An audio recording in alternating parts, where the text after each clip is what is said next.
अस्सलाम वालेकुम dear students, उम्मीद करता हूँ आप सब लोग खैरियत से होंगे। बहुत से स्टूडेंट्स यूनिवर्सिटी में एडमिशन के हवाले से परेशान हैं कि उनके एडमिशन्स जो होने हैं उसका क्या क्राइटेरिया होगा।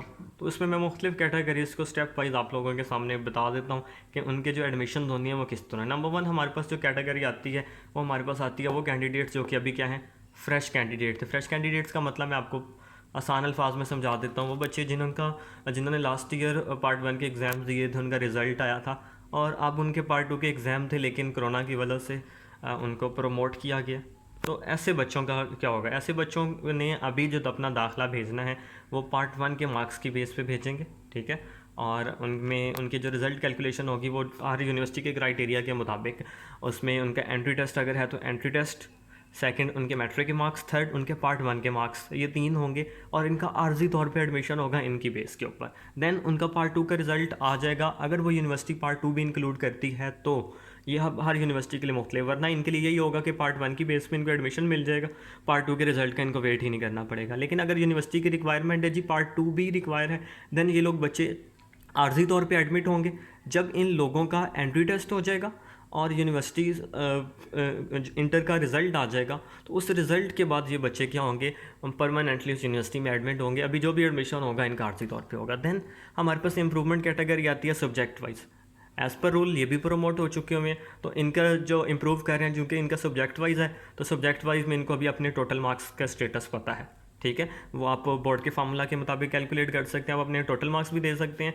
अदरवाइज़ आप अगर अभी भी आप लोगों को डाउट है कि आप लोगों का रिज़ल्ट में कितने मार्क्स बनेंगे, क्योंकि उसमें अभी भी क्लैरिटी नहीं है, तो जब तक आप लोगों का स्टेटस शो नहीं हो जाता तब तक आप लोगों का आर्जी तौर पे एडमिशन होगा वो एंट्री टेस्ट बेस्ड होगा, आप लोगों के मैट्रिक मार्क्स की बेस पे होगा। और आपके जो रजिस्ट्रेशन नंबर अगर आपके पास मौजूद है तो वो, चूँकि वो भी अभी किसी बच्चे के पास रजिस्ट्रेशन नंबर भी उनका मौजूद नहीं है, तो देन आप लोग मैट्रिक और एंट्री टेस्ट की बेस पे आप क्या होंगे, एडमिट हो जाएंगे।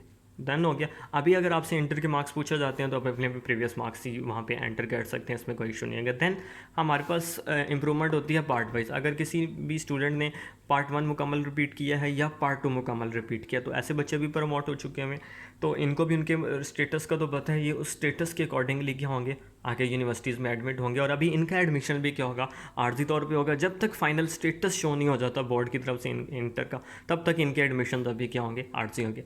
देन हमारे पास चौथी कैटेगरी इंप्रूवमेंट की होती है। कुछ बच्चे ऐसे होते हैं जो पार्ट वन और पार्ट टू दोनों को क्या कर रहे होते हैं, मुकम्मल तौर पे रिपीट कर रहे होते हैं। तो ऐसे बच्चे जो पार्ट वन और टू दोनों के कंबाइन मुकम्मल तौर पे रिपीट करने के लिए पेपर दिए हुए थे, मतलब 6 के 6 सब्जेक्ट्स के उन्होंने पेपर देने थे, ऐसे बच्चे स्पेशल एग्ज़ाम में बैठेंगे।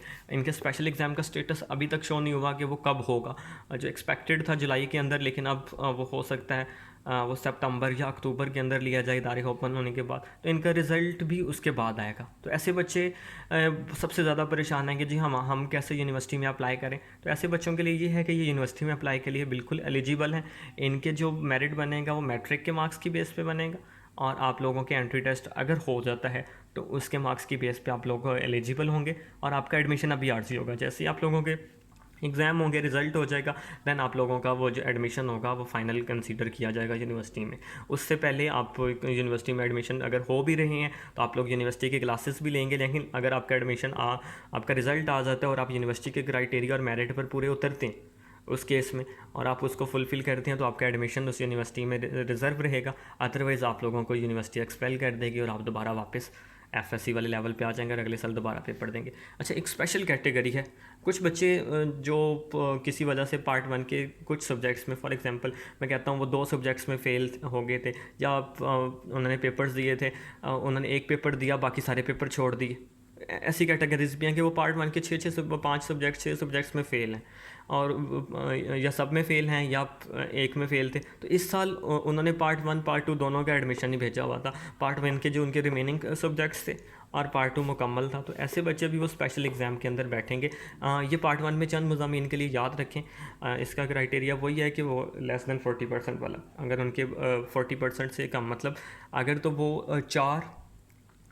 3 या 3 से ज़्यादा सब्जेक्ट्स के अंदर फ़ेल थे और वो पार्ट टू मुकम्मल का भी साथ एडमिशन दे रहे थे, तो ऐसे बच्चे स्पेशल एग्ज़ाम में बैठेंगे। और इनका भी जो मेरिट कैलकुलेशन होगी वो यही होगी कि इनके एंट्री टेस्ट बेस्ड जब भी यूनिवर्सिटी कंडक्ट करवाती है प्लस मैट्रिक, आर्थिक तौर पे एडमिशन होगा। उस एडमिशन के बाद उनका जब फाइनल स्टेटस इंटरमीडिएट के मुसावी शो होगा, देन उनकी सीट फाइनल कंसीडर होगी। उससे पहले उनके एडमिशन आर्थिक तौर पे होंगे। तो ये तमाम बच्चे, आप किसी भी कैटेगरी में आपने इंटर कंप्लीट, आपको लगता है आपने कंबाइन किया था या आपका हो गया, अभी जिस रिज़ल्ट का वेट कर रहे हैं या आप एग्ज़ाम होने का वेट कर रहे हैं, तो आप सब लोग यूनिवर्सिटी, पाकिस्तान की किसी भी यूनिवर्सिटी में अप्लाई करने के लिए एलिजिबल हैं। आपको किसी किस्म की परेशानी की ज़रूरत नहीं, आप उसके टेस्ट के लिए अप्लाई करें, आप उसके प्रोस्पेक्टस के लिए अप्लाई करें, आप लोग वहाँ पे 100% एलिजिबल हैं। आप लोगों का एक साल किसी सूरत में भी ज़ाया नहीं होने वाला। आप लोगों का बहुत शुक्रिया, मुझे दुआओं में याद रखिएगा। पाकिस्तान जिंदाबाद। अल्लाह हाफिज़।